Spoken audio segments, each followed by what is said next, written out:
Guys म जस्तो कि भनेको थिएँ तपाईहरुलाई म नदीको पुरै भ्यू हेराउँछु र म आज खुसी तपाईहरुलाई भ्यू हेराउन आएको छु र म अगाडि भ्यू हेराउँछु तपाईहरुलाई।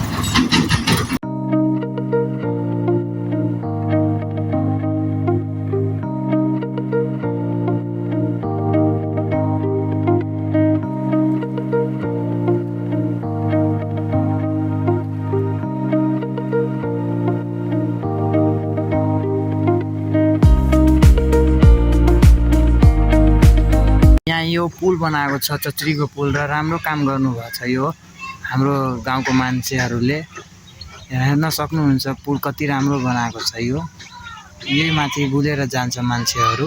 म चाहिँ घर जान आँटेँ र तपाईहरुलाई कस्तो लाग्यो आजको नदीको भ्यू कमेन्टमा भन्नु होला र पेजलाई फलो गरिदिनु होला साथी। र म अब चाहिँ घर जान आँटेँ किनकि मलाई अझै पनि अलि काम छ, काम गर्न मन लाग्यो।